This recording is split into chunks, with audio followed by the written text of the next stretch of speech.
What's up, ladies and gentlemen? Welcome on in here, and we got a hell of a Sunday for you. We're coming off a winning Saturday on our player props and our locks. We'll be giving you some Sunday locks here a little later on, so make sure you guys stay tuned. And we'll be talking about Monday night's NCAA game. Don't forget that. Let's get into it.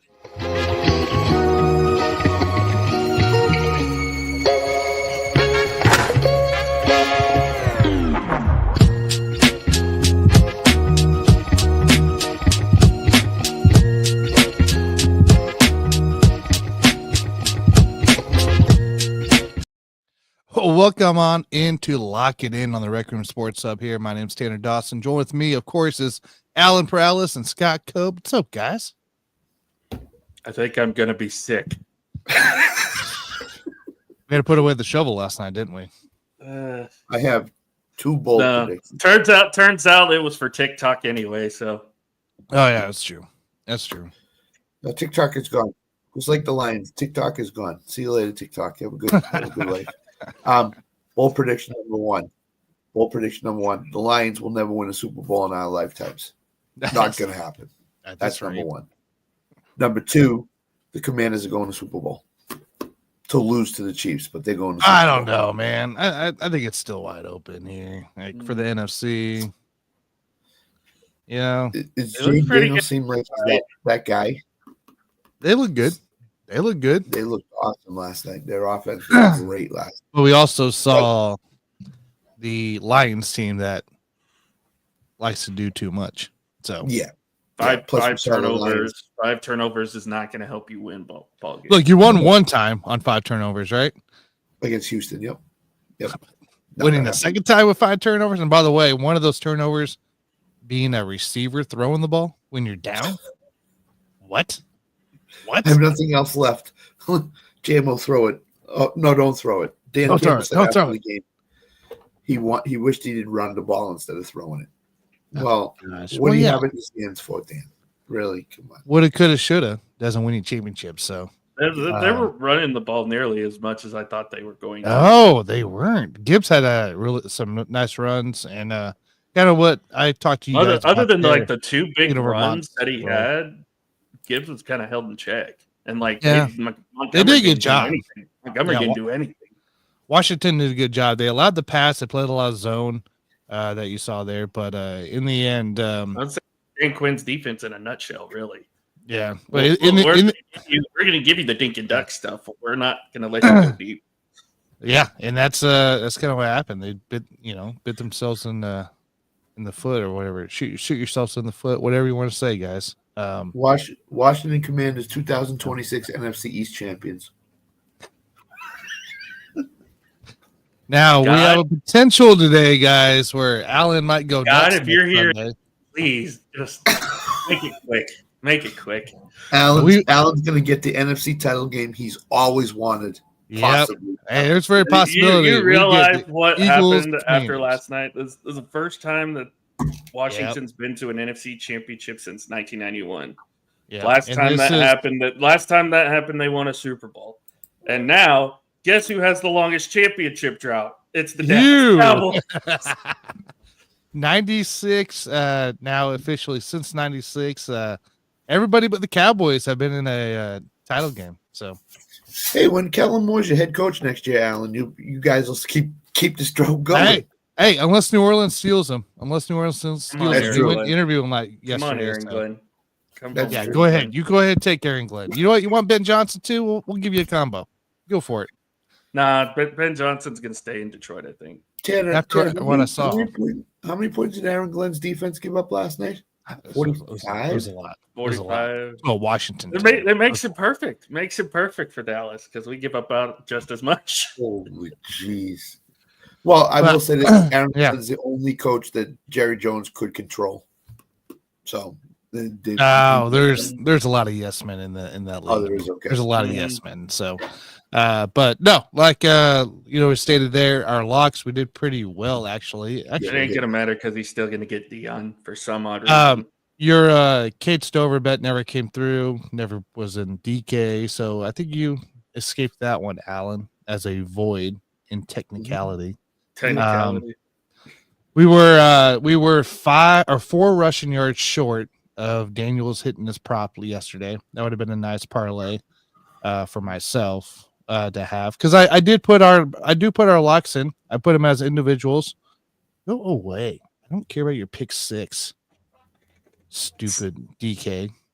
All right, so I missed out on under 22.5 Commanders total points on last night's game, but we did hit the over on the 4.5 total Salem Porter receptions.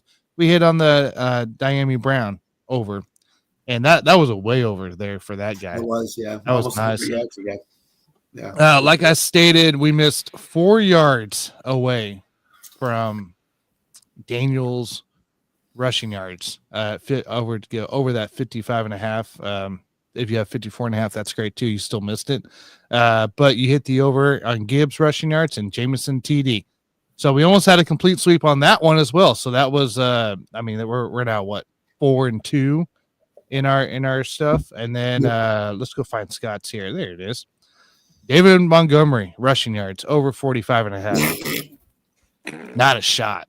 Not even close. Jared Goff passing attempts over under 32. I think you said 36. 36. Yeah.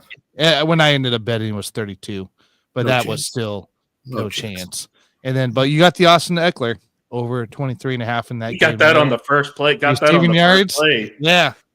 So we got. So now we were 5-4 on that game. Yeah. And if we look at the Chiefs game here, Patrick Mahomes rushing yards under, I believe this is mine. Yeah, this is mine. Patrick Mahomes rushing yards under 25.5. I got that one. Zay Pacheco over 1.5 receptions. Would have hit if he would have learned how to catch a freaking ball. He had 2 targets, and he dropped his first pass after that big return by Remigio. Hey, Jose, you know that oblong object that comes at you in the air? That's supposed to catch it.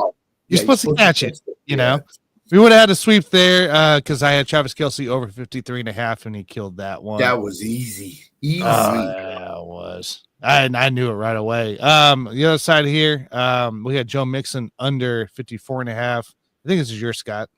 I want to say. Yeah. He definitely got over that. That had a chance. Joe had a good one. KC Chiefs money line was of course a hit, and Samaje Perine nowhere. I mean, he was to be seen, but nowhere to be seen. Over 2.5 receiving yards. What? The By the way, before we hit Allen's one here, D Hop. Actually, this is in here too. D Hop and Hollywood Brown combined targets yesterday was 1. Marquise Brown had that fade in the end zone where it was overthrown after the return to result in the driving a field goal. Never to be seen again. And then D-Hop, never to be seen again. I mean, they were on the field, but they were never to be seen again. It was the Xavier Worthy show. I said it yesterday. Does Worthy seem like it's Rashee Rice all over again, where he's starting to ascend? Yeah. If not, playoffs. I don't want to say he looks better than Worthy. He's more dynamic. Than Rice. Sorry, more dynamic than Rice. All else built, you're going to go to old reliable Travis Kelce because Kelsey's going to give you the biggest. He was wide open in the zone. Nobody was paying attention to him. Yeah, Houston, 87 is that guy you might want to cover. What are you doing? Like he sneaks past Stingley or he sneaks past the linebacker and he sits there in the middle of the field. That's the easiest thing in the world for them. Alan, you had a Kate Stover over reception. Never was available for betting. So, and then there was something happened there. So I will point that as a void for right now. Houston Texans plus 5.5 at first. Does that mean? Yeah, that was you, right?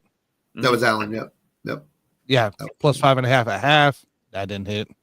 And it was just short, I think, by 2 points on that one, if I remember right. And then D-Hop anytime TD. Didn't happen there. Didn't get a single target. That's stupid.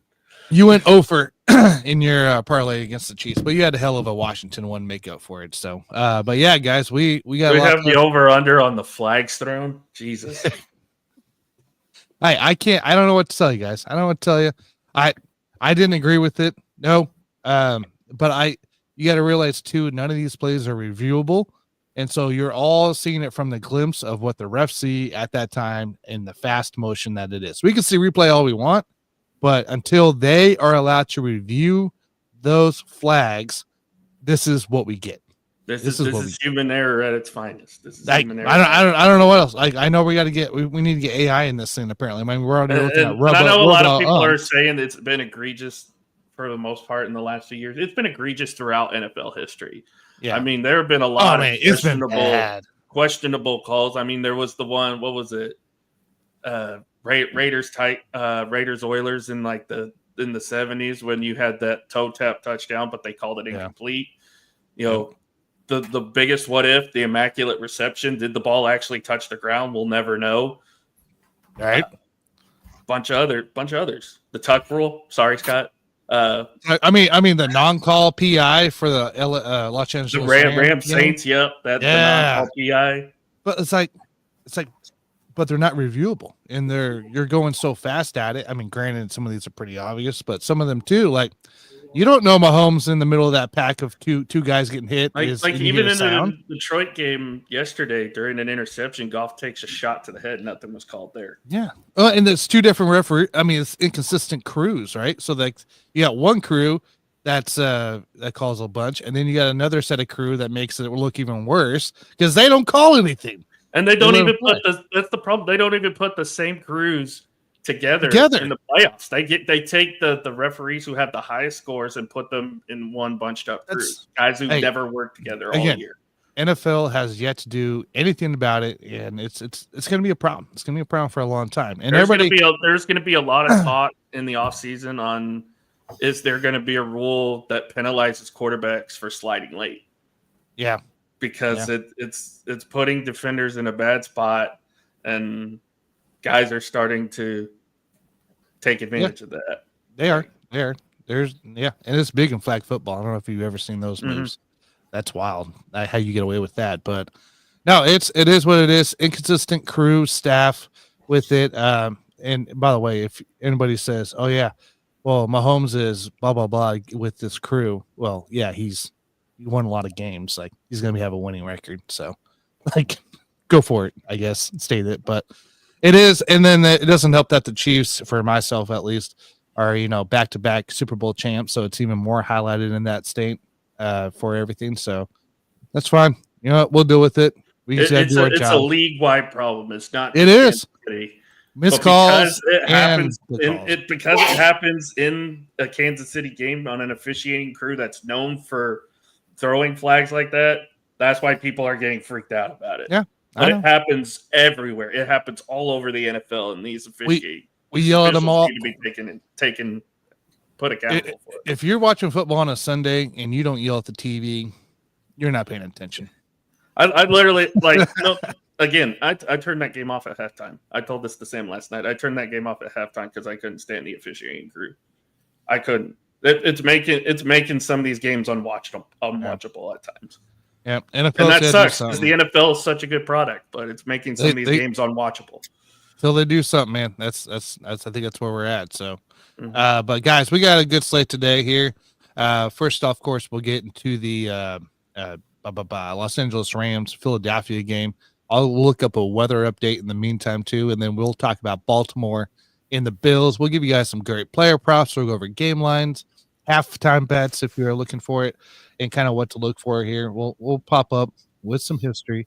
So make sure you guys like, subscribe, follow here as we get into the first game. All right, ladies and gentlemen.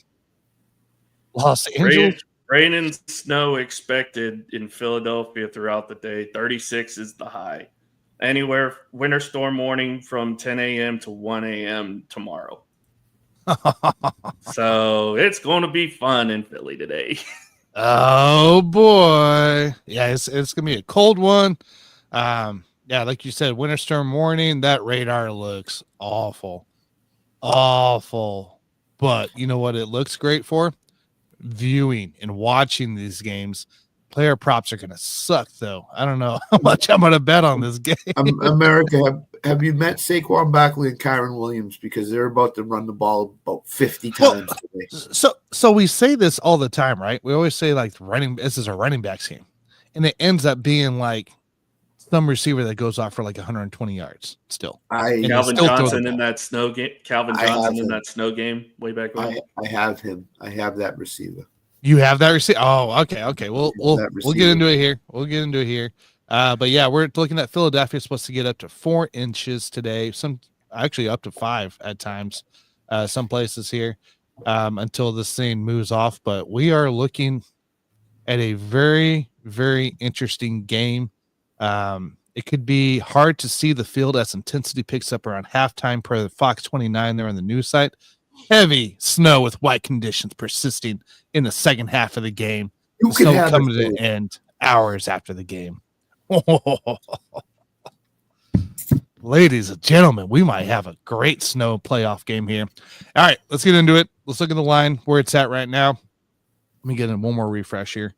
Okay, yeah, it did just change. -6.5 is what I'm saying. I got -6.5 as your best bet for Philadelphia right now. There was a 7.5 plus 7.5 for DK, and as I hit the refresh, that just changed to +7 for the Rams there. Over under 42.5, 43.5. Your first half bets right now are -3.5 for Philly, and then 20.5 are your totals going into the line, guys.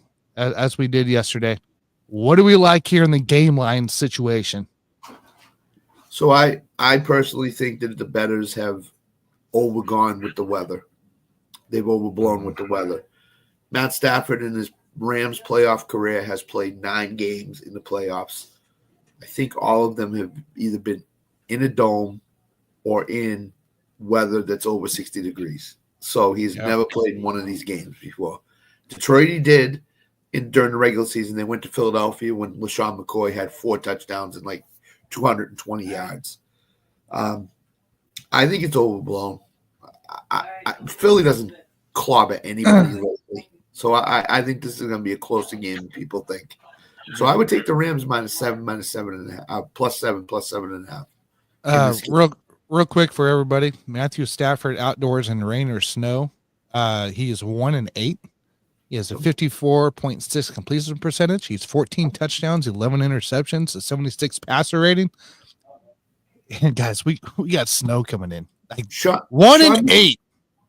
This is what I'll say about McVay. He's one of the smartest coaches in the NFL. He knows these stats. He knows that he does not play well in the rain and snow. Kyron Williams is going to get a heavy, heavy workload today.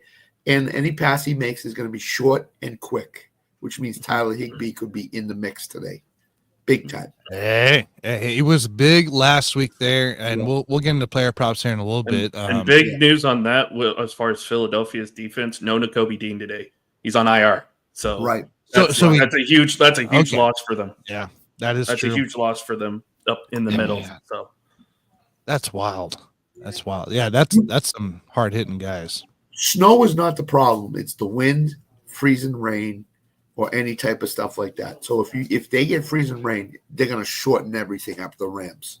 So their drives are going to be long and dump off passes and Kyron runs. So yeah. So what are we looking at line, guys? Are we taking the spread? I'm taking +7 with the Rams. I just think it's going to be a closer game than people think. So last time we had a snow game, we were all taking the under, and I'm pretty sure that thing ended up hitting the over. I'm taking the under because Philadelphia has not shown me anything offensively that says that they're going to put up points. They struggled. They struggled last week against Green Bay, but the fact that the Packers had so many mistakes, turnovers, penalties, all that in between, that really killed their chances of winning that game. Philly did not look good at all. Especially, I think there was one quarter where they punted. They punted the entire quarter. It was not good. You put any other team in that scenario, the Philly probably gets blown out of the water at home. But because it was Green Bay, they struggled, turnovers, penalties, injured. It was the most sloppy game in the entire week last week. Yeah, and nothing about this tells me that it's going to be any different because I think both teams are not going to be able to put up points today. Well, don't forget, Saquon ran for 255 yards last time these two teams played. The final score was 35-20. Yeah. 50 points. I know it was in LA. I know it was in comfortable conditions. But if Saquon runs the ball again effectively, there's going to be a lot of points scored, I think, in this game. So I would take the over. It's 43.5 right now. I would slightly go over. I think it's going to get 46, 47 somewhere. See, and that's where I'm leaning towards as well. I mean, I don't want to fall for the under trap. Like everything's under for, all the weather related. I mean, Jalen Hurts didn't look good, like you said there, Alan. That offense looked different than we saw the last 2 weeks of Philadelphia ball and with Jalen Hurts out. So that kind of concerns me too from a slow start. Saquon didn't hit his rushing receiving prop last week, which was 122 or 126.5. And like I think he only hit like 109 total on that one. So there's some concerning things with that offense. Regardless, AJ Brown with 1 catch, right? I mean, he's gonna have to pull out his book multiple times today, I think, in that. But I think I like the under as well. From that standpoint, the spread is what I'm curious about too. Like I'm looking at the last 5 games Philadelphia's played. The one game where they put up, 2 games. 2 games where they put up decent points, decent amount of yardage. Blowout against Dallas, against a depleted Dallas defense. Do you remember that game? I stopped watching that. Who was quarterback for that game? Cooper Rush. And then, of course, Tanner McKee. No. Tanner McKee. Yeah. And then the other one was the loss to Washington on the last drive, 36-33. Yeah. But other than that, you had 27 points against Pittsburgh, 20 points against the Giants, and then 22 last week against Green Bay in the wild card round. If we look at the Giants game you can throw out because that was in fact Tanner McKee for the whole game. Plus, no Barkley, no AJ Brown, none of those guys. None of the starters. Yeah, and then if we look back here, Jalen Hurts was still playing December 1st. Baltimore, Philly going at it, 24-19 win. Okay, they got the win against Baltimore at Baltimore. But still, that's a lot closer game than what we're kind of hoping for. And I mean, look at the Rams last 5 too. Rams last 5, 12-6 over the 49ers, 19-9 over the Jets, 13-9 over the Cardinals. But circle that December 8th one right there. What happened there when they had to go play an actual team? 30-25 lost that game. What are you talking about? 44-42 against Buffalo. 44-42. December 8th. That's and then last week put up 27 against Minnesota. Which they brought the house against Minnesota last week here. Look, here's the thing. Playoff ball, anything can happen, guys. Anything can happen. This is what playoff ball is all about. For the Lions here, be careful, be wary on the spread. Maybe wait till the game starts, kind of see how things are flow. This game particularly, Tanner, screams bet in game. Yes, it does. It really does. Screams bet in game. From a game lines perspective, really, I'm waiting until we really get going in game. First half bets is over under 20.5 total. Honestly, I'm probably just going to pop in under 20.5 and just see. I anticipate a slow start. I really do. Philadelphia's tendencies has been not to score in the first quarter. So if Philly doesn't score in the first quarter, it's going under for sure. For sure. So I'm looking here real quick. They're not a first quarter team. Wow. They do not score in the first quarter. They just don't. Los Angeles, the Rams have only hit their first half game total over 7 in their last 21 games. Yeah. Philadelphia has only hit their first half game total 9 of the last 22 games. Holy cow. Rams have hit the money line in the first half 1 time out of the last 10 games. And the Eagles have only hit their second half game total 5 of the last 15. Guys, we're staying calm. We're staying with it, and we're gonna bet in game. We're gonna see how this thing trends. Save it for live betting there. I'm sure there's some big boots out there on DK right now that we're looking at. So save it there. That's kind of what we're aiming for here. So, all right, it's time, guys. Our favorite part here, but this is going to be very difficult to gauge because there's going to be freaking snow. We got whiteout conditions happening up in Philadelphia today. All right, player prop time. What is this, Penn State? Yeah, right. Hey, what is this? K-State? Oh, never mind, they lost. All right, back into player props here, guys. Who's our first guy? Who are we looking at? Who we want to see what kind of trends go on? Not that I feel like any of this matters for this game. It's got to be Saquon. Yes. It has to be. This is what all this screams is that Saquon is going to go over his rushing prop. 255 yards last time against the Rams. I know the Rams are going to sell out to stop him, but guess what? He still is the type of talent where he's just going to run. Cow. Yeah. He's 113 and a half is your player prop? I still think he goes over. I really do. It's very possible. I mean, gosh, he's gone over 7 in the last 10 games. He went over last week, barely at 119. He hit Washington and Dallas there, week 16, week 17. He missed against Pitt badly. He missed against Baltimore, and he missed against Dallas in week 10. Outside of that, he's ran really well. He hit 200. That was the game he hit, 255 against the Rams last time. So 113 and a half is a big number for a prop, but that looks pretty accurate to what you expect. The other thing with Saquon is his rushing attempts at 22 and a half. I think he goes over that too. I think this is a total Saquon game for the Eagles. I think 7 out of the last 10 as well. Yeah, the weather's going to dictate this. You know, Sirianni's he's gonna be on the sideline. He's gonna say, "We're running the ball. We're just gonna keep running it and running it." Best, I mean, quite frankly, if not one, it's probably the best O-line in football. Yeah. Right. Yep. Plus, don't forget the Eagles' tendency has been you get the lead, you run the ball in the second half. So if they're up by, like, say, it's 14-3 at halftime, he's just going to want to run the ball in the second half and run clock and get out of there with the win. So Saquon's going to even more in the second half. Sticking with Saquon, guys, his receiving props right now are 1.5 receptions, which he's also hit the over in 7 of the last 10 games. Not by much. The Rams game, though, he had 4 receptions, and that line was 2.5. But outside of that, he's hit 2 receptions. Was that 1, 2, 3, 4 of the last 6 times. There, he hit 2 receptions last week on that one. And then Barkley, 13.5 receiving yards. He's been 7 of the last 10 games on the under. He hit 47 yards against the Rams. Last time that was the last game he hit the over of a receiving player prop. So I think, as we talked about yesterday, I would rather go with the receptions than the receiving yards. Mm-hmm. So I would rather go with the 1.5 than the 13.5 in this game. Mm-hmm. Alan, what's our thoughts on Saquon, man? What do you like here based off what we provided?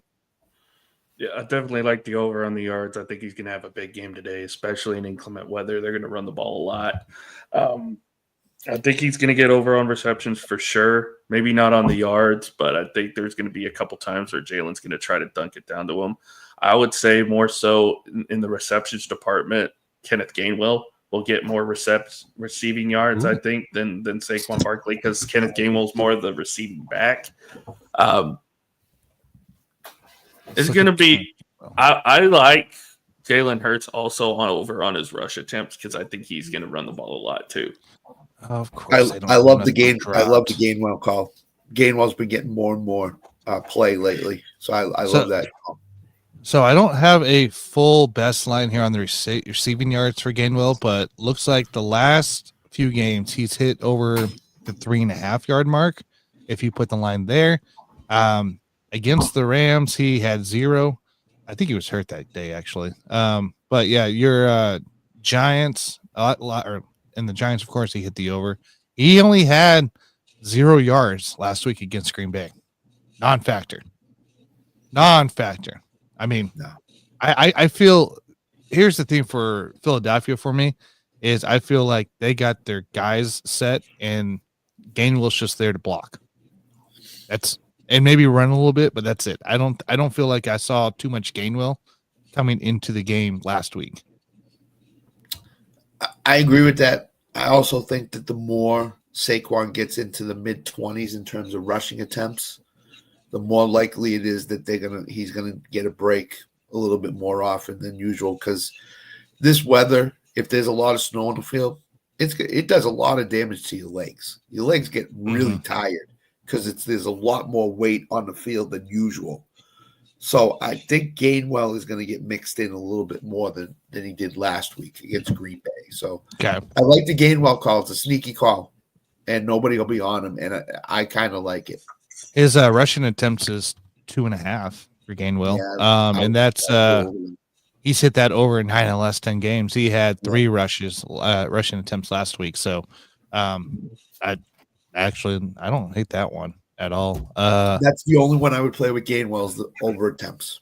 I think. And then Alan, you said Jalen Hurts. What'd you say? Rushing attempts or rushing yards? Rushing attempts. Yep. Okay, 9.5 is that line there. 5 out of the last 10 games, he's hit the over. Green Bay, he only had 6 rushing attempts. Washington, you're going to see a lot of brotherly shoves today. I see. That's what I'm thinking too. You're going to see a lot of brotherly shoves today. His rushing yards, he's hit the over 5 out of the last 10. He was just short of his line of 39.5, which is once again this week's line. He had 36 last week here. So I don't know. Do we like that at all? The rushing yards? If Saquon is running the way I think he's going to run, I don't know that Hurts gets to the yards. I think the attempts probably the yards. I'm not sure. He needs to break a long one. I just don't know if he's going to do it. I think it's more so just going to be in short yardage or in broken plays, if anything. Yeah, that's probably what it. I mean, I feel like that's kind of the usual, right? And sacks count as rush attempts too, don't they? Sacks do not count as rushing attempts. No, I thought that was a separate rushing attempts. Sacks do not count as rushing attempts or minus rushing yards. In college, it does. In pros, it does not. So, that's why I was like, I know there was something there. So no, it does not at all. It does. So here's my question. Nick Sirianni, he's feeling some pressure because everybody's been talking. He's not going to get fired. There's no way. So there should be no pressure. First off, everybody put that out of your head. So is his philosophy today? Let me give Saquon the ball a lot of times and not throw it as much and get out with the win. Unspectacular as this. Or does he say, screw it, I'm going to throw the ball a lot. I know the weather's bad. My receivers are going to be able to catch the ball against them. Let's say Nick Sirianni, the insane guy he is right now. Yeah. Screw it. I'm going to throw the ball and I'm going to do what I want on this thing. That's what I'm afraid of with the Saquon props. It's a lot of. If he gets off early, he'll just keep feeding. He'll be fine. But if he gets stuffed and he doesn't run a lot effectively, does Sirianni say, "Screw it, I'm throwing the ball. Screw it, Saquon, you're not effective today. I'm going to throw to AJ Brown and I'm going to throw to Devonta." Is AJ Brown in his ear chirping after last week 1 catch, 10 yards or whatever it was, saying, "I need the ball." That's what I would be afraid of with all those yards with Saquon. Is that AJ Brown's chirping? Right. Yeah. That's wouldn't surprise me. I don't know. I feel like it's all over the part here. I'm pulling up my heat map. So Basement Brew Fantasy Football, in case you guys don't know them, follow them. And he puts in like the rankings for basically player like by position of strength, right? Of easy to go. So what we got here, the Rams are the 7th. You get the 7th most points with the Rams against quarterbacks, and you have the 2nd in tight ends. Oh, are we looking Dallas?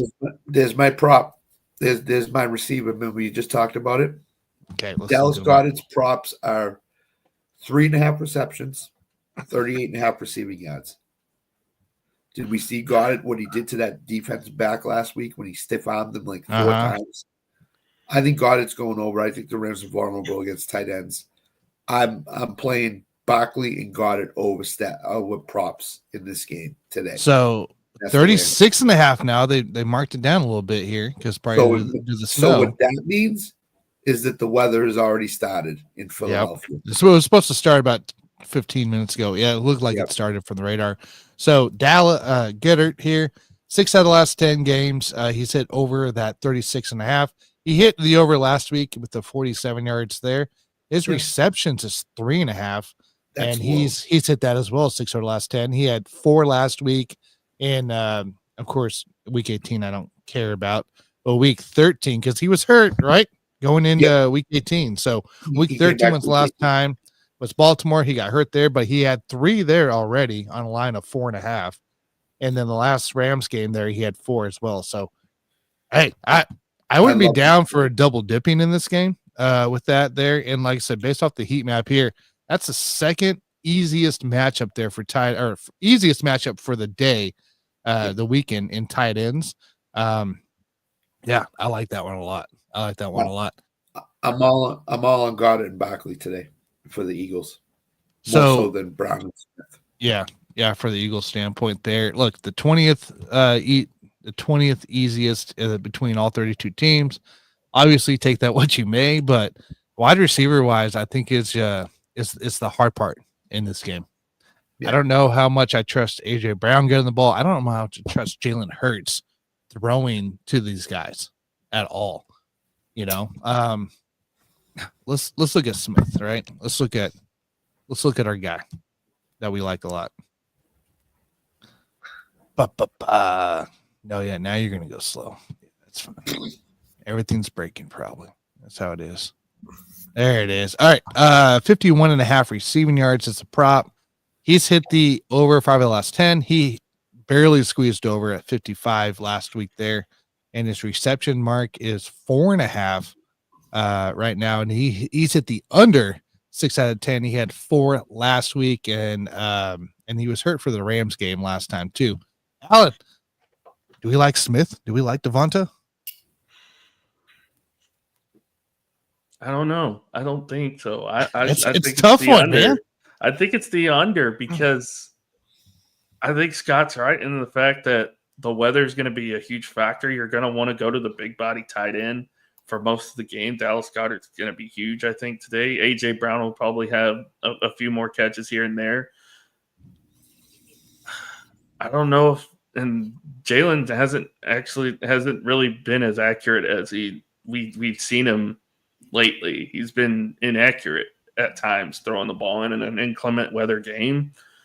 It's not going to make it any better. So if anything, it's going to be the shorter passes to AJ Brown. It's going to be, the dump offs to Dallas Goedert, to the running backs. I don't think they're going to take a shot down the field at all today. So this is I agree with what most Alan said. Here's what Philly. I've watched Philly a ton this year. What their offensive philosophy is AJ Brown has those crossers that are a little bit further down the field. Devonta Smith is that short area guy where they're going to throw him the ball and they say, Devonta, make a play. So if he makes one play today, he's going to hit that prop. But I'm not confident he's going to do it. I think Goddard and Smith are the short area guys, and Brown is the longer, the up the field guy. Yeah. And I don't think you're going to be able to throw up the field if it's snowing like crazy or it's sleeting or it's windy. I don't think you're going to be able to do that stuff. If we're talking about whiteout conditions in the second half, they better get some yards there going. Absolutely. I feel like that one, and then we'll look at AJ Brown real quick here. I feel like these two here, I'm probably going under on their receiving yards. 64.5 for AJ Brown.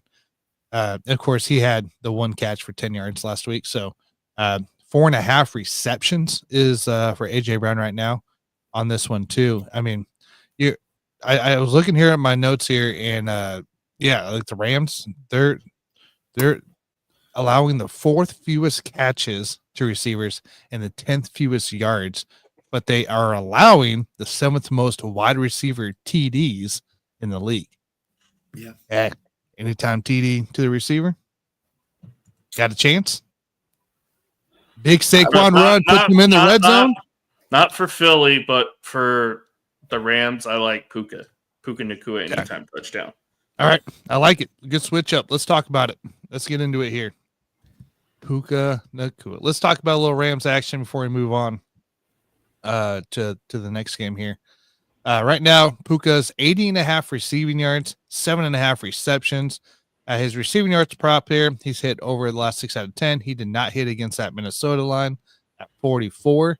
And the reception marks at 7.5 receptions. He's hit the over 5 of the last 10, but he hit only 5 receptions last week. But he had a couple bad throws thrown to him too. I mean, do we like those lines still, despite the weather conditions? I do, because I think they're going to get Puka involved early and often. They want to. They want to. The screen game is important for Sean McVay's offense. He runs it all the time, especially in weather conditions like this, where passing is going to be at a minimum. You're going to want to get your quarterback comfortable to get in those conditions, because, like Scott mentioned, Sean McVay reads all the headlines. He reads all the statistics and whatnot. He knows how much Matthew Stafford has struggled in inclement weather. To get him comfortable, you're going to see a lot of screens. You're going to see a lot of short runs. You're going to see a lot of Kyron Williams, but you're also going to see a lot of screen passes, short passes right out of the gate. So, and I think you're going to see Puka get involved with that more so than anybody else, as far as the screens and the short passes. So, Scott, you didn't look like you agreed. I don't. I don't think Puka's going to get 7.5 for 8 receptions today, because I think he's going to have to get most of it in the first half. Because if you're going to have whiteout conditions in the second half, there's no way Stafford's throwing the ball through that. So I tend to go down to the guy that I'm focused on. As I've talked about, the narratives have been short area passing game. Cooper Kupp's props is 3.5 receptions, 36.5 yards. He's the short guy. I think he's going to get both of those. If you guys listen to the Tuesday night Rec Room Weekly bets, you saw myself hop on here and give him my locks here at that time. Cooper Kupp was my guy. Yes, I realize this guy has not been the same since week 14. He's under his 37.5 receiving yard line. He's hit the under 5 out of the last 10, and he's hit the under. He hasn't surpassed it since week 14. Okay. His reception mark is 3.5 now. Oh, that's still good. It went up to 4.5 shortly after my bet last week.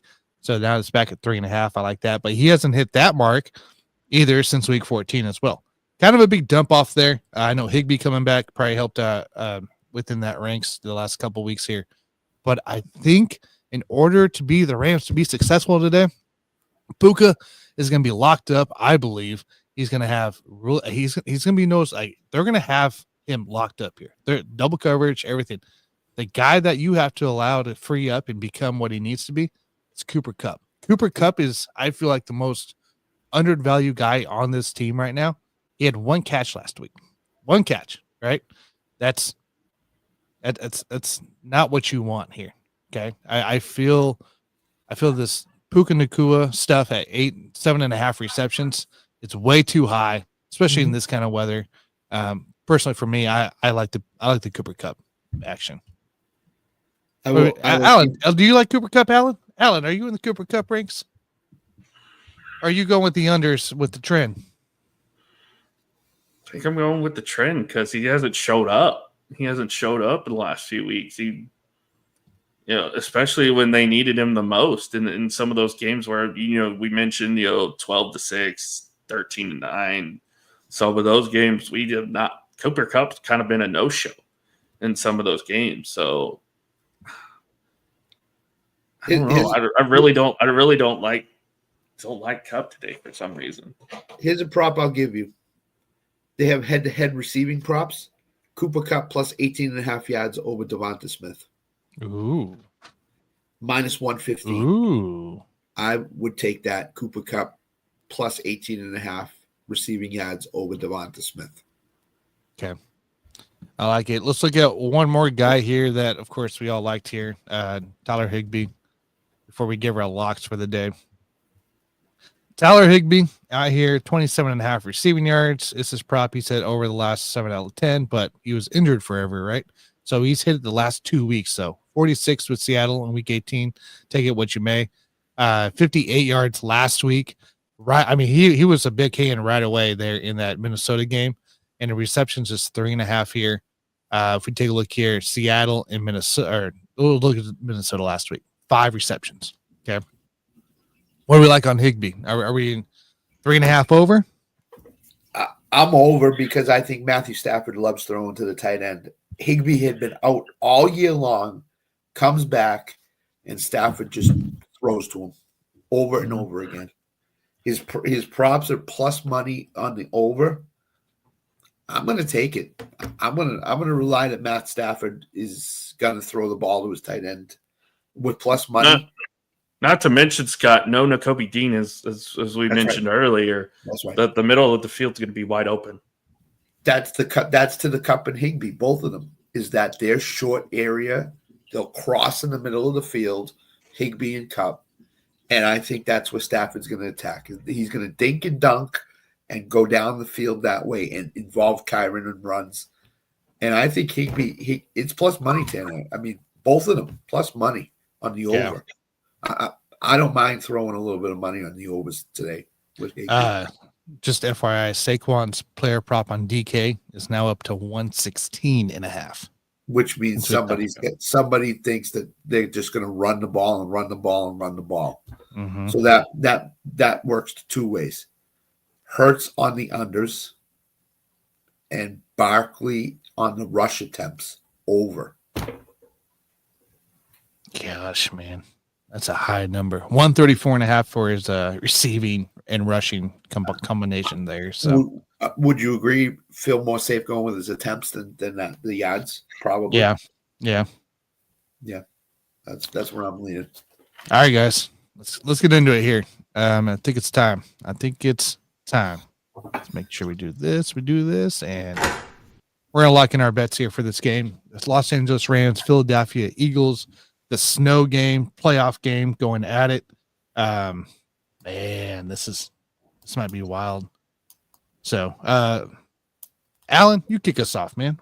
What do we got today? We go Rams plus 7. I think it's going to be a closer game than people think. And we go Tyler Higbee over on receptions. And we go Saquon Barkley over on rush yards. Okay. Ooh, he's buying into the big number.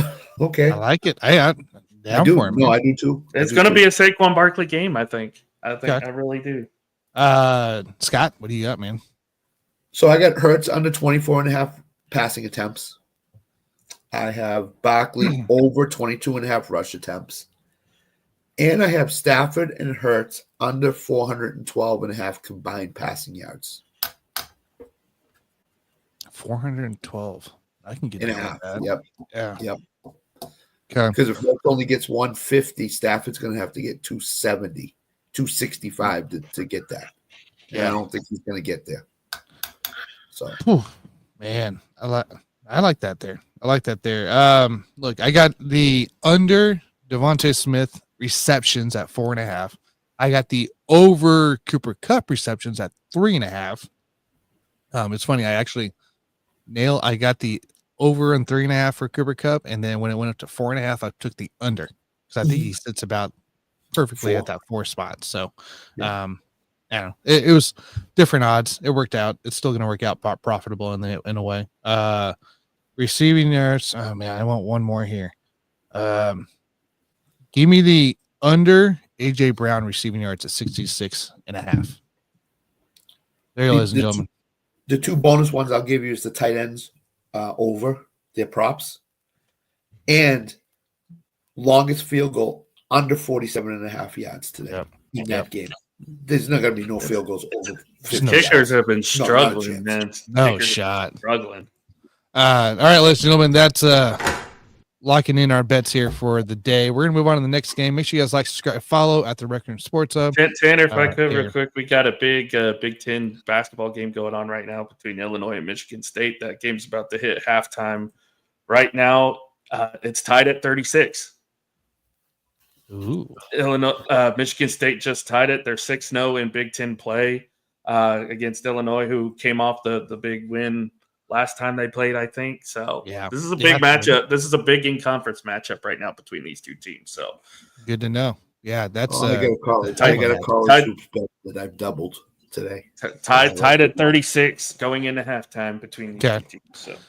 All right, there you go. It's really the only big game of the day, honestly. So yeah, I was it's a small split. Oh, there's another one. There's another one. All right, well, he's gonna hit. We'll get there. We'll get it after. We'll get it after here. Let's get into the Baltimore Buffalo here tonight at 5:30 Central, 6:30 Eastern. Right now, Baltimore favored at -1.5. Actually, let me do a quick refresh. Pop, there it is. By the way, the line for Philadelphia just moved to -7 from -6.5. So they're starting to align now.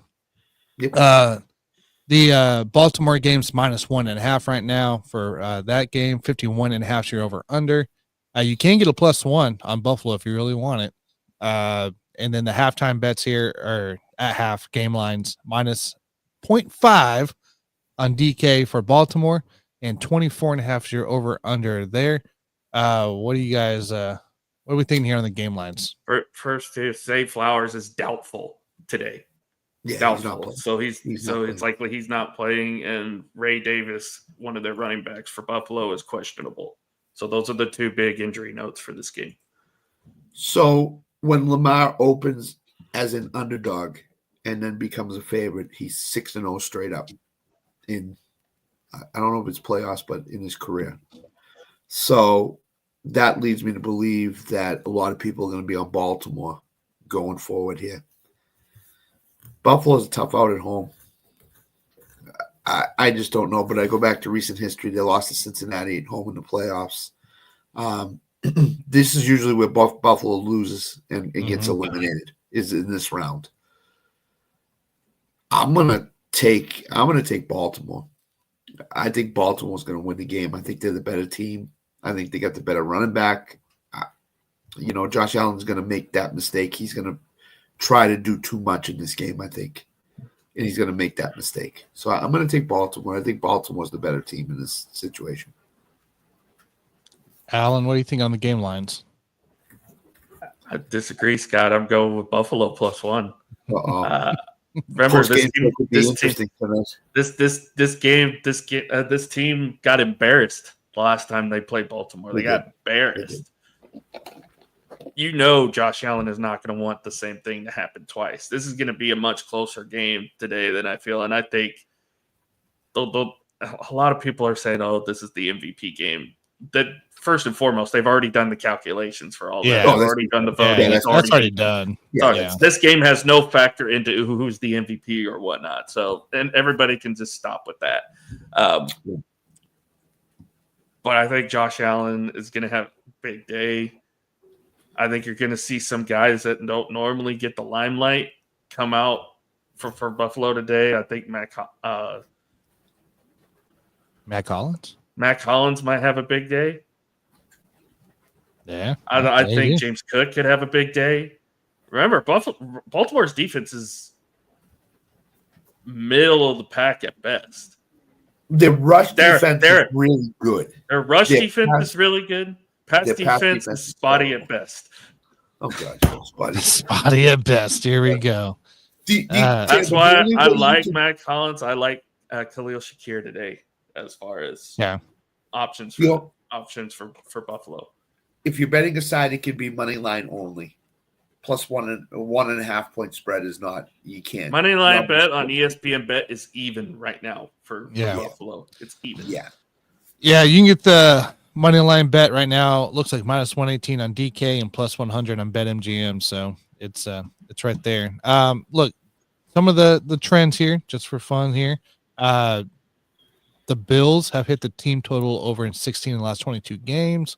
The Baltimore Ravens have hit the first half money line 5 of their last 6 away games. Take that with as you may. The Bills have covered the second half spread in 13 of the last 18 games, and the Baltimore Ravens have done 11 of the last 15 games second half spread for that one here. But yeah, both teams. I mean, Baltimore Ravens hit the game total over 8 of the last 10 games. I think the weather's moved out of Buffalo. I want to say. I gotta look here. I know they got a bunch of lake effect. Game time weather, 19 degrees at Orchard Park. The high today is only supposed to be 22. Ooh, we got a chance for snow. I saw just now. Okay. Yeah. So I clicked on the wrong one. I went to Pro Football Network. That's not where we want to be, but it's fine. It's not going to be as bad as Philadelphia. Correct. But on Twitter, there's a guy named Kevin Roth that all he does is he's a weatherman and he goes through these games and he color codes them. So once you sit down and start making bets on this game, you might want to read that on Twitter or X, whatever you're calling it, and see what he says about the game, because he's usually spot on and pretty accurate about these things. He's saying there's going to be snow showers during the game. That's what he's saying. Looks like a chance of snow showers, but nothing insane. Nothing major. Game time temperature 20 degrees, 34% chance of precipitation. It's going to feel like 11 degrees at kickoff. Hey, she a cool one. She ain't gusting like in KC last night. I can tell you that much. Or there. No, okay, yeah. God damn, it got down to 12 degrees this morning. I was like, what the hell is going on? It was a cold one. It was a cold one for sure. So, but yeah, no, I think line wise, guys, I'm leaning towards Baltimore. I like the 1.5. I'm probably just dropping the 1.5. It's at -102 for that one. And quite frankly, I'm going the over. I think 51.5. There's not much defense. Buffalo stinks at defense. Baltimore's going to give up their passing game. So Josh Allen's going to play Superman. Lamar Jackson's going to give it to Derrick Henry to play Superman. Oh, look, a light just popped on. What do you know? But that's kind of what I'm looking there. Halftime bet, I'm probably dropping a little bit of that -0.5 on Baltimore because it's +105 on DK. So I take a stab at that. Be up by 1 point. Sure. Take Absolutely. It. Yep. Anytime plus money's involved, it's worth a serious look. All right. All right, let's get into player props here, guys. Where do we want to start? Derrick Henry always rushing. Yeah, right 96, away. 96.5 rushing yards. He's going over. This is why Baltimore got him. This is what they're paying him for. He's gonna his rush is 96.5 yards. Yep. So it's less than Saquon. I like that. I also like his rush attempts, and I think they're at 19.5. I like him going rush over attempts, 19.5. Yeah. So his rushing yards at 96.5 has been over the last 6 out of 10.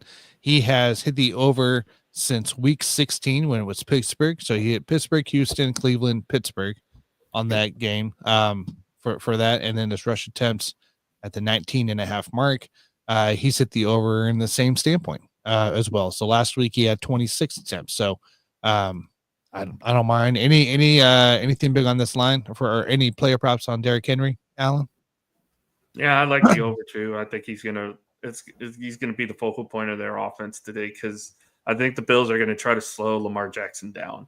They're gonna try to keep him at bay, and when you have a 200-pound running back running full force at you're gonna have some guys making some business decisions because.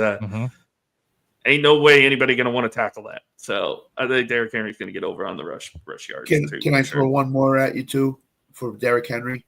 Yeah. If he's going to get over this yard total, his longest rush, he's going to break one. So I would look at his longest rush too. I think it's in the 20s, low 20s. I would look at that. In here. Yeah, because I just think he's going to break one. He breaks one every game at some point. Longest rush over under here for Derrick Henry is 21.5. Yeah, I would go 15 for both sides. I would put a little bit of money on that. I wouldn't put your full unit bet on it, but I would sprinkle a little bit of money on it, like quarter of a unit. Yeah. Pizza money. Yeah, exactly, man. Pizza and beer, for sure. I don't mind that. Looking at his receiving stats here, 1.5 receptions. He's hit that. He's been under 6 out of the last 10 times. He got 0 last week against Pittsburgh, and his receiving yards are 7.5 with the 5 out of 10. Look, I think with a healthy running back room that they got right now, where Ali is there, and then Justice Hill's back as well. So I don't see why you need him in the running game at all, or the passing game at all. They can run the rock, And you got, like I said, healthy running back room, and that's probably why we're seeing less of that and more of the under in those passing stats. They did not look at him. They did not look at him. Run the ball, Baltimore. Run the ball. Well, it's exactly what they're going to do. That's the game plan. Don't do what you did last year. Don't do what you did last year. Run the ball. Well, no, that's only when they see Kansas City. They're going to forget next week. The deer in the headlights are going to go off and be like, oh, I got to throw it. I got to throw it to beat Patrick Mahomes. I got to. Well, unless it's Josh Allen, and Josh Allen's just going to run all over people. Right. But I wonder too, like for game script wise, like if Lamar and Baltimore is going to feel like they have to pass the ball, right? Like from a game script wise, like how close is this game going to be? For me personally, I like the over in the rushing standpoint because I don't think this game's going to be close. I think it's the overhyped game of the week. I think you're going to see both of these two running backs have good days, and I think both quarterbacks are going to run a lot. I think you're going to see more running from this game than you will in the snow game today. I think you're going to see more running from both of these teams than you will Philadelphia or LA. Well, they're both built for that. Number one, number two. I didn't get any sense last night that Detroit was going to win that game when Washington took a 10-7 lead. I think this game could be the same way that Baltimore gets up and you don't have any sense that Buffalo is going to win this game. So that's the way I think this game is going to go, and I agree with you. It's the most overhyped game of the week. It really is. It really is. Everybody thought maybe it'll be a really great game and we'll enjoy it, but and I hope that's the case. I just feel like it's overhyped. I mean, last time they came into play, yes, Buffalo was missing a bunch of starters on defense, but at the same time, I don't think it matters. You're looking at the 19. I was saying, did anybody think we were going to get over 52 total points at the end of the first half last night? No, in that game, not that quick. Not that quick. By the way, 10th. We always say best or worst. So 10th best in to allow points. 10th worst in the defensive ranks for running backs based off my Basement Brew Fantasy Football heat map. So with Buffalo's defense. Yeah, I like those odds. There's a lot of they have a lot of injuries too. So yeah, they're banged up. So we could see a score fest in this game tonight. Let's stay on the Ravens side right now. Let's go to the guy that Allen doesn't seem to ever like or believe in, that proves him wrong week in, week out. Not really, but I like to say that. Rashad Bateman.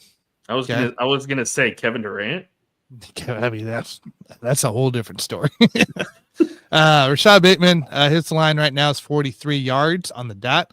His prop for that is a 6 out of the last 10. It's been a trend. He's been on the under. He hit that in Cleveland. He only had 24 yards last week, which I'm very surprised at from that standpoint. Receptions, it's 3.5 there. He's been on the under 8 of the last 10. But the thing with Bateman that I'm really looking forward to, it's that anytime TD bet. He's hit this sucker 6 out of the last 10 games. He hit it against Pittsburgh and against Cleveland, and then Pittsburgh again and the Giants, and he missed out in Houston. But he seems to be a big red zone threat for Lamar. I'm sure if I go out and go deeper, I can see the targets in the red zone there. I think Rashad Bateman is a nice anytime TD bet that you guys want to throw on your – I mean, if you have a parlay, do the parlay. But as just a bet in general, it's plus 170 right now. I'm going to put a parlay together of Derrick Henry, Josh Allen, Rashad Bateman, anytime touchdowns in this game. I like that. I think all three could get there.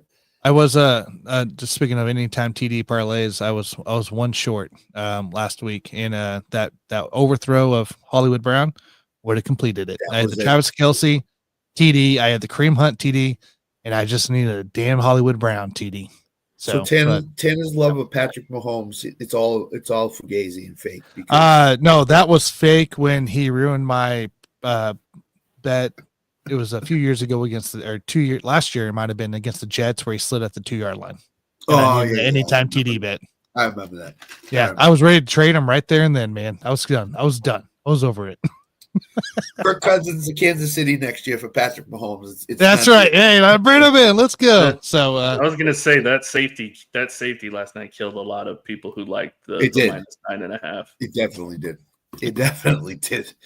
Everybody's complaining about that. Sam and I were talking about this last night too. It's like he was saying that Jeff Fisher did that all the time.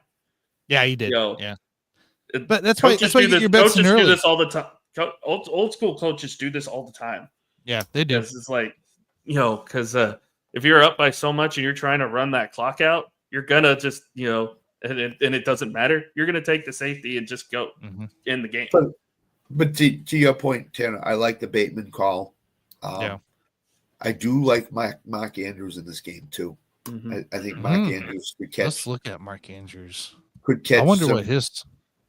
Lamar seems to fall back in love with Mark Andrews again. So where he was away from him, both tight ends, Likely and Andrews, I think both could hit their props today. And Bateman's going to be that deep guy where Lamar throws it deep to him to take the top off the defense, so to speak. That's where Bateman's going to get his touchdown, I think. I think so too. Deep one. And it's usually it's where it's at, but sometimes it's within the 20. 41 receiving yards is his prop for Mark Andrews. He's hit that 5 out of the last 10. He did not hit that last week. He had 27 last week.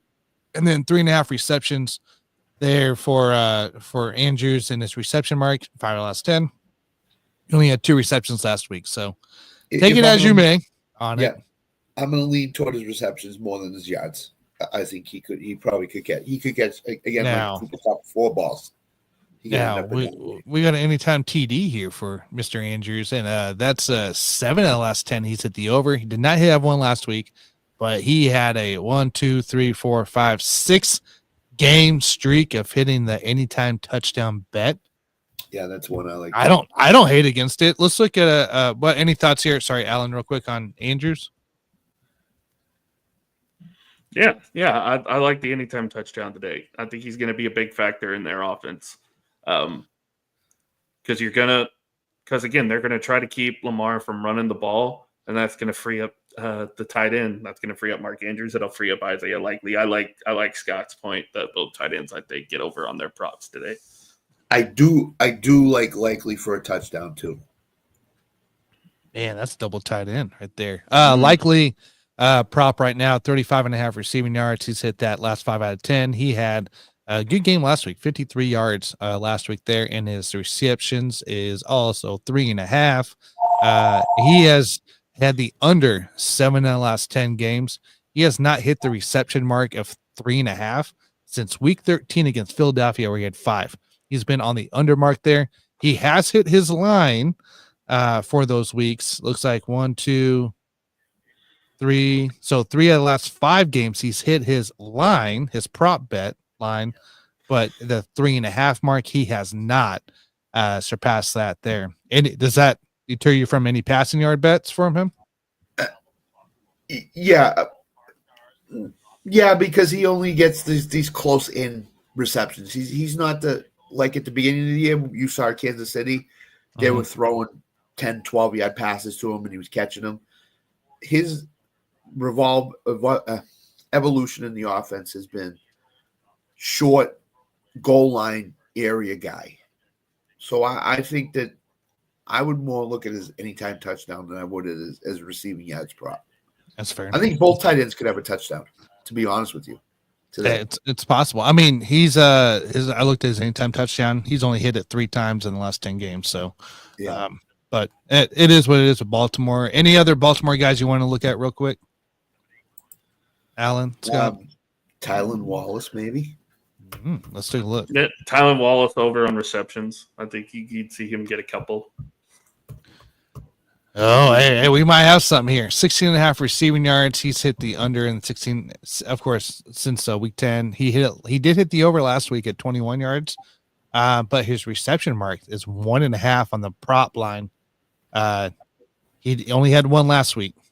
Week 13 was the last time he surpassed 1.5 for that there. So it's 1.5 receptions on that. And I know he had that great touchdown there. I believe it was a long pass, or he broke the pass, or yards got out down there. So, but Are we really looking at 2 receptions for Tylan Wallace today? So I have 2 guys that I put in this, what I call now the Josh Oliver category of guys with low reception totals that could hit. Tylan Wallace is one. And last week, if you watched Buffalo play against Denver, Dawson Knox was involved. And Josh Allen loves Dawson Knox, especially in the playoffs, because he's the guy that's been with him since the beginning of his career. His reception total is 1.5. Yes, it is. I've already bet the over on Dawson Knox receptions. I think Dawson Knox has hit 7 out of his last 10 games. He's at the over on that mark there. He had 2 last week against Denver. He missed out on the Jets, but that was week 17. New England and Detroit, he had the 2 as well. So he seems to be pretty consistent on that 2 mark, if not a little bit more. Depends if Kincaid's playing right or not most of the time. So what's I don't mind that. So you're taking the over in receptions for 1.5 on Knox and also Tylan. Yeah, I think Dawson Knox is, for whatever reason, Josh Allen has no connection with Kincaid or very little. So I think that Dawson Knox could play a minor role in tonight's game because, again, Josh Allen has ultra confidence in him. And with Baltimore, Bateman only gets, 3-4 targets a game? Yeah. If Lamar's going to throw 15 to 20 times a game, I think Tylan Wallace is the number 2 receiver in Baltimore, and I think he could be involved early. This could be an early cash prop. Okay. Because I just think that Lamar he might throw a little bit more early in the game and then rely on Derrick Henry and himself to run the ball later in the game. But I think that Tylan Wallace can get the 2. I definitely think Dawson Knox can get there. So. Okay. Alan, well, we're going to switch over. I mean, we've got Wallace. We kind of talked about them, but do you like the Knox receptions 1.5? Yeah, I agree with Scott. I think he's Josh Allen's been more reliable in Dawson Knox than Dalton Kincaid lately, especially in playoff time. Dawson Knox usually sees a lot more looks. So yeah, I like the over on the receptions with that. And again, pizza money. Nothing major, not your full unit. Just throw a five spot on Dawson Knox to get 2 receptions. Yeah. See what happens. It's plus money by plus 100 right now. I believe it was. Hey, any bet that cashes is the same way, whether it's huge money or pizza money. So true that. That ain't a lie, man. That ain't a lie. All right, guys, let's stick with the Bills here. Let's look at an interesting one here. Amari Cooper. I mean, this is I don't know if Bills fans are expecting this guy to come in and save them and be their Diggs, but he is not it. 23.5 is receiving yards. He's hit the over 5 out of last 10. He only had 8 yards last week, guys. And then his his reception prop is 1.5 receptions. He's hit that over the last 7-10 games. He had 2 receptions last week, 3 in week 17. Cooper's an interesting character here. He's only had 2 touchdowns in the last 10 games. Do we like Cooper? Because his reception mark, if he gets 2 catches here, that's also, I believe I just saw plus money as well in this one. So Vegas. No, it's minus 175. If you want the under, it's plus 140. So Vegas and DraftKings and the sports books are begging you to take the under on this. Yes, they are. 140. I think he gets 2 catches today. This is a game where Josh Allen's going to just let everything go, whether it be passing or whatever. So I think Cooper gets the 2 catches. So if you feel like you want to bet it, it's minus 175. That's heavy juice to the under. To the over rather. So I'm going to say both over on catches and over on yards. Yeah, there's always that time. Here's the thing, because I've seen it firsthand. Because when he was in Dallas, he did this a lot. There's a few games where he would kind of disappear. He'd be like, where is he at? Is he going to be involved in the offense? Why is he? And then he has that one game. Every time for us, it was always against Philadelphia or Washington, where he would explode for like 9 catches, 3 touchdowns, and this craziness. I think that's going to be it for Cooper today against Baltimore. I think you're going to see him get definitely get over on the catches and definitely get over on the yards. I think he's going to have a big impact in the offense today. That's huge, man. It just seems like, because like I see it all the time with him. It's like he's dormant for a couple weeks, and then he has that one big game that makes all the difference. I think today's going to be that game. The guy I love the most, other than the Dawson Knox props, is Khalil Shakir. 4.5 catches, 51.5 yards. If he can't get over on both of those against Baltimore's, as Alan says, spotty secondary, then there's a problem if he can't get over that. He's their number one receiver. He should be able to get over. 51.5 receiving yards for Shakir on his receiving yards prop. He set that over 5 last 10. He had 61 yards last week against Denver. 4.5 receptions, like Scott said. He's hit the over 7 last 10. He had 6 last week. With Cooper being kind of where he's at, and Curtis Samuel's just in that role, like just a role. There's outside of the tight ends and James Cook, there's not really too much there.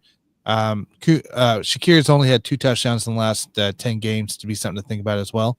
But yeah, I think you got to have Shakir involved. He's your best receiver on that team. Yeah. Period. Yeah. You know. Yeah. Alan, are we hitting the over in this? Are we hitting the over in receiving yards on Shakir in the receiving receptions? Tell me we are. No. Oh, jeez. No. If you think Buffalo's going to win, you have to be on the over, right? Or no? I think it'll be over on receptions. Okay. You got one. But I think, like I said, you're going to see a little more Dawson Knox. You're going to see a little bit more Amari Cooper. You're going to see a little bit more James Cook. Okay. And I think Matt Collins as well. I think Baltimore's going to try to shut down Khalil Shakir today. I really do. I mean, it'd be a good game plan. But again, I agree with you, though, of the fact that if he doesn't get over on the yards against this defense, there's going to be an issue. You guys, Buffalo ain't winning. I can tell you that much, if that's the case, because Shakir has to be in the same running there for this bet here. I mean, that's something to think about, guys, when you're looking at it. Maybe you live game bet this player prop. I don't know. I take the over in receptions. I like the over in yards. I think he's a big factor in this squad here. Another guy that I think is a huge factor, and not just in the run game, but I think receiving wise is Mr. James Cook. One of my favorite guys here for Buffalo. So 55.5 rushing yards. This is prop. He's hit that 5 last 10, but man, he had 120 yards last week against Denver, against a good Denver defense, by the way, who's really good at rushing. His rush attempts is 12.5. He had 23 last week within that offense there. 1.5 receptions is his receiving prop. He's been on the under 6 out of last 10, which is kind of confusing because you expect this guy to be used more in the receiving ranks. I feel like as a KC guy, he's I've been hearing relations to Jamar Charles style of talent. So, I would really expect him, if Ray Davis is hurt, to be involved in that passing game.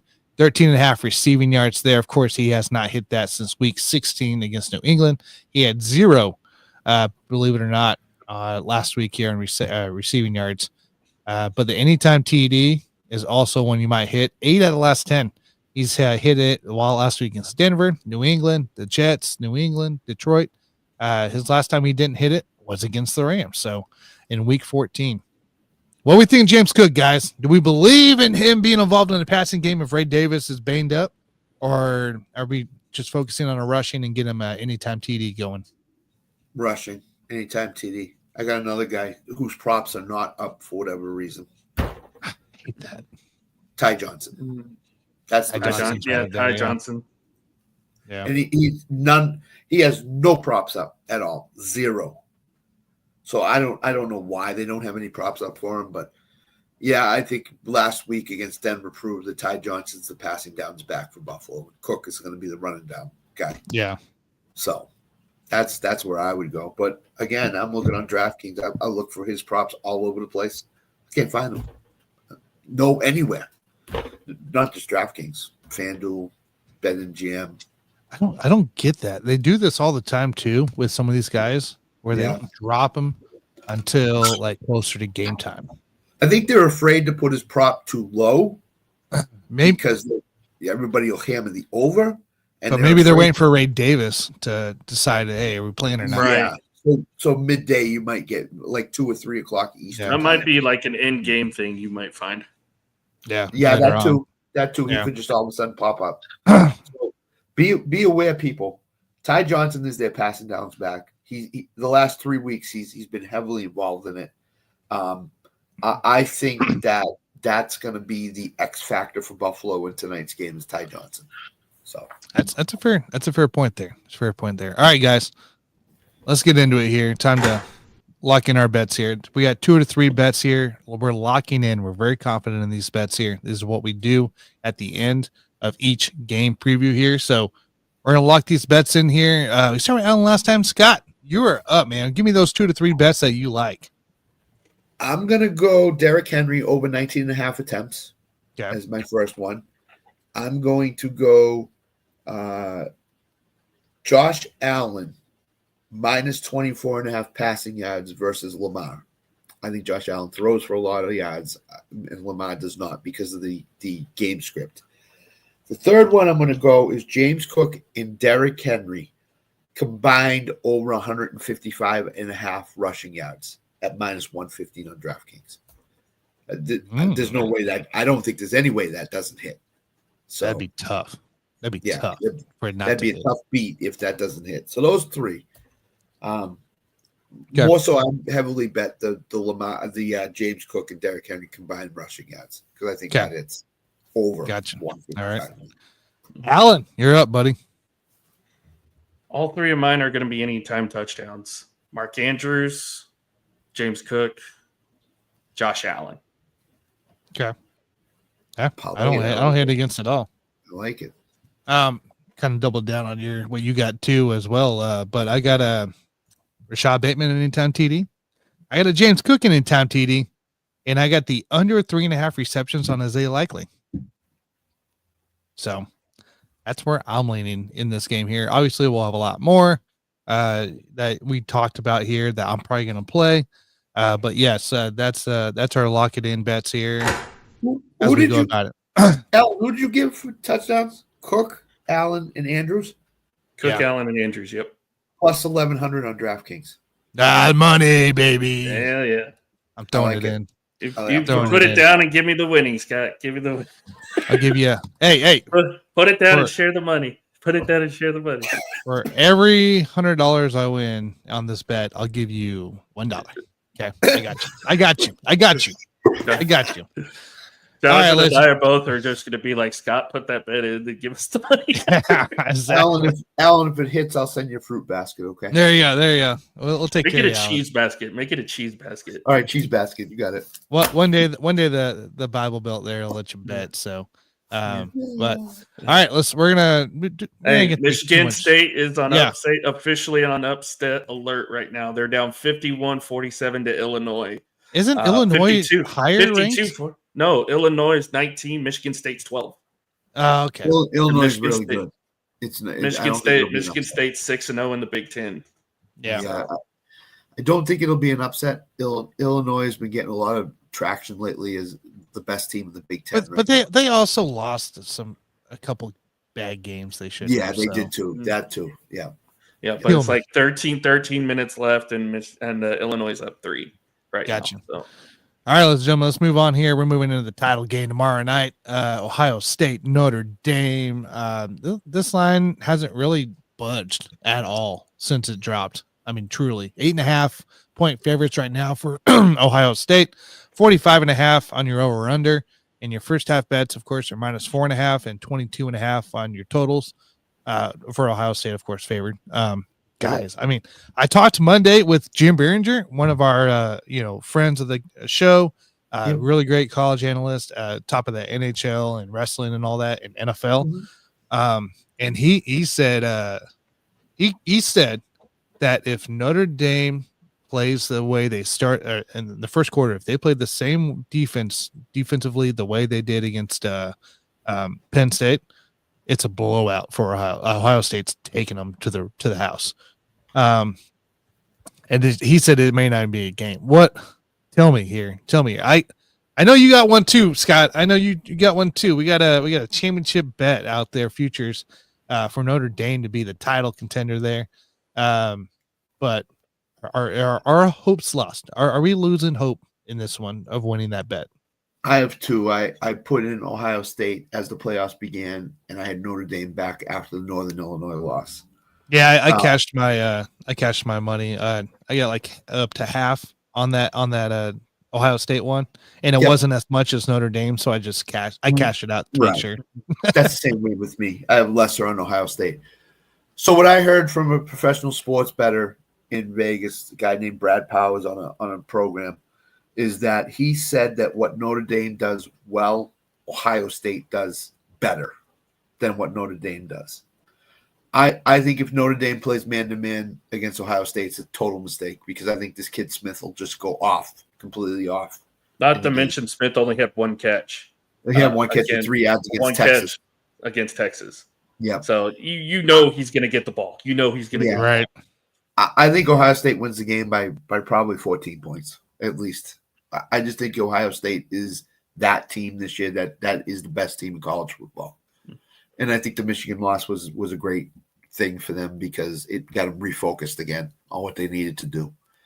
So I think you've seen it through the whole playoff. Ohio State's just run the gauntlet and played really well. So I hate to say it because I got more money on Notre Dame winning, but I just think Ohio State's going to win the game. I agree with Jim 100%. Man. I know. Alan, what's your thoughts on this game, man? I think it's going to be much closer than people think. I think it's going to be a really close game. But at the end of the day, I still think Ohio State's just going to be too much for Notre Dame. The injuries have piled up for them. I think Smith's going to get more than one catch in this game. He's going to be the biggest factor for that Ohio State offense. They're not going to be able to stop him. He's just such an electrifying player to watch. It's going to come down to how well Will Howard plays. If Will Howard plays good like he did, against Tennessee, then this is going to be a runaway win. If he plays like he did against Michigan or even Texas for that matter, Notre Dame's going to have a shot. But I think it's going to be really close, but I think Ohio State's still going to win in the end. I think the one thing that you could say about Notre Dame that you can't say about the other teams that Ohio State's played, Notre Dame's defense is for real. Mm-hmm. And the way they win the game is on defense and slowing down Will Howard. Because if they don't do that, then Ohio State's just going to win like 42-17 or something like that. So most of Notre Dame's wins have been because of their defense. Right. Their defense has been phenomenal. Since that Northern Illinois game, they have shut down basically any team that they've come up against. I mean, we were all big on the naval on the service academies all year. Yeah, Notre Dame shut both of them down. USC probably got the closest of all the teams, which is surprising because USC's not that great. But the fact that you come in and have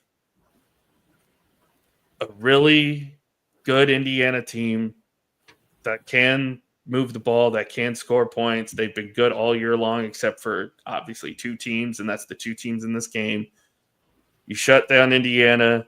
You shut down Penn State. Notre Dame's defense is going to show out in this game, I think. It's going to be a close game, but I think Ohio State just has too many weapons for them to keep at bay for them to try to win this game. It's going to be a tough game there, guys. What are, just curious, like what are some of the bets that you guys got out there for this game right now? So I've got Notre Dame under team 17.5 team total points. I just think Ohio State's defense is pretty good. I think they're going to shut Notre Dame down. So that's one. Another one I've got is Ohio State over 3.5 touchdowns in the game. That and I just think Ohio State's going to be able to score on Notre Dame. When you give a coach like Ryan Day, and Marcus Freeman's a good coach too, but when you give Ryan Day a little bit extra time to prepare with the talent on that team, both offensively and defensively, I think Will Howard's going to be able to find a weakness in the Notre Dame defense and exploit it. So I think that Ohio State can score pretty much 40 points, and if they do, that's over 3.5 touchdowns. So, look, I threw in on Tuesday night's Record Weekly the under 27.5 total points for Ohio State. I think it's. I don't think Ohio State breaks it open until late in the third, fourth quarter. Right? I think it starts pretty slow from a scoring perspective. I got the under as well right now in the first quarter at 9.5. I think somebody gets a touchdown. I think everybody else contains himself. Kind of similar to what we saw the Notre Dame Penn State game at to go there. So that's a few of the bets I have out there right now. I'm sure there'll be more I'll put in. Alan, do you got anything, man? Yeah, I mean, I like the what was the spread? It was plus 8.5. 8.5. I like the plus 8.5. I think it's going to be a field goal game, if not 6 points at most. So I like the plus 8.5. Hey, field goal games means Scott, we got a chance. We got a chance if that's the case. Baby. Listen, even though I'm saying Ohio State's going to win the game, I would love for Notre Dame to win the game because I'm rooting for Notre Dame. Since week 2, that Northern Illinois game, that's when Notre Dame was the lowest. I will say this though: if you're the NCAA, if you're the college football analyst, if you're ESPN, you do not want Notre Dame to win this game. You do not know. If Notre Dame wins this game, that's an additional millions of dollars to their program alone. Oh boy! ESPN especially with NIL money, NIL in the transfer portal, you do not want Notre Dame to win this game. Let me ask: Do you really not want Notre Dame to win? They're the most out of all the programs in the country. As a fan of college football, I want Notre Dame to win this game. Absolutely, because it has been so long since Notre Dame has held up a national championship, and it's great for college football. It's great for the sport of college football if Notre Dame wins a national championship. I agree, 100%. And if Ohio State wins, not only do they win the inaugural 12-team playoff, they also won the inaugural 4-team playoff national championship too. So, well, then the debate begins: who's the better conference, Big Ten or SEC in football?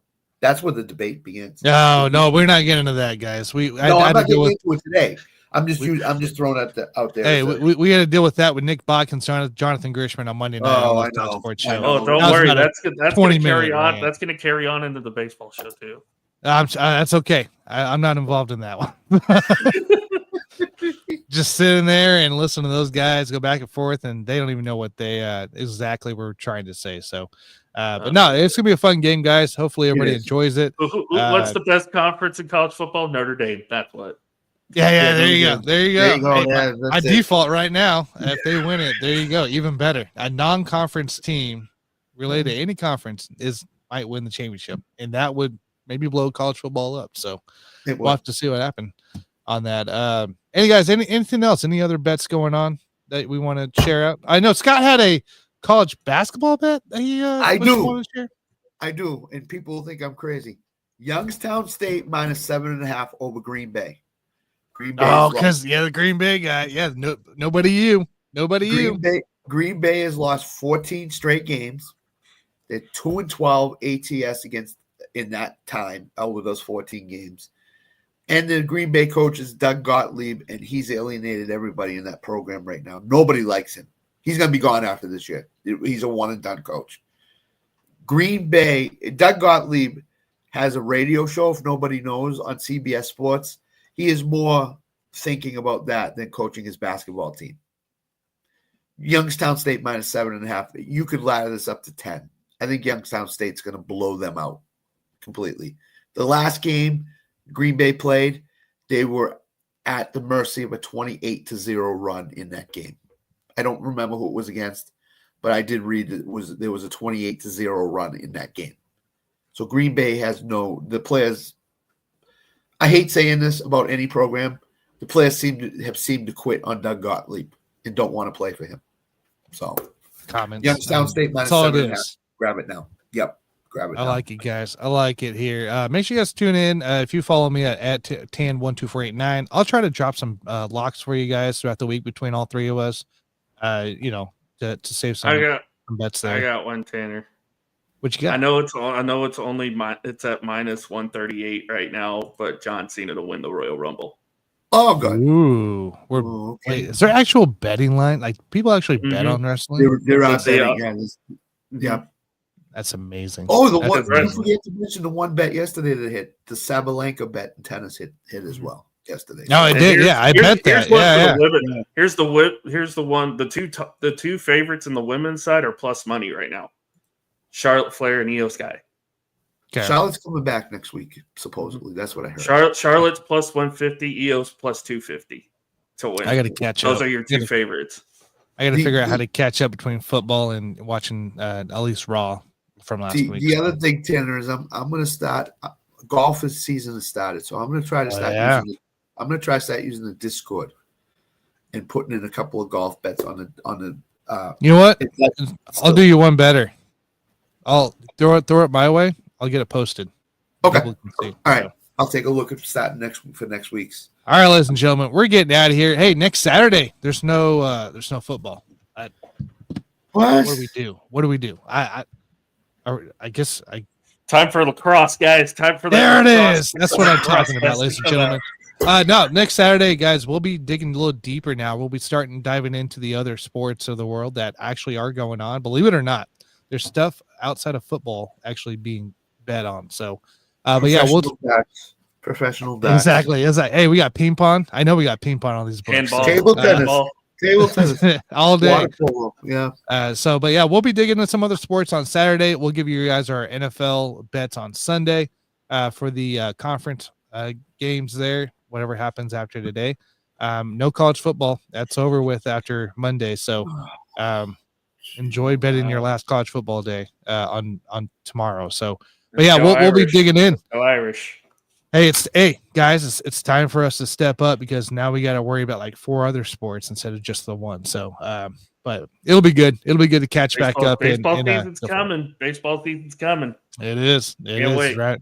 We're a month away. So, all right, ladies and gentlemen. The first team that has pitchers and catchers report is Chicago. The Cubs have them reported on the 9th of February, so it's a couple weeks away. I know there's a handful of people going down actually starting tomorrow. So, they're already ramping up. So listen, if you bet baseball, you need a revolver and a bottle of whiskey.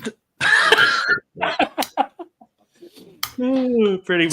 That's not the lie. Put your money on the Red Sox. Put your money on the Red Sox. Oh, that's not the lie. All right, ladies and gentlemen, we're out of here. We'll catch you guys next Saturday. Make sure you guys like, subscribe, follow us. We'll be back Tuesday night on the Rec Room Weekly, giving out the locks there. So we'll catch you guys. Rest in peace, TikTok.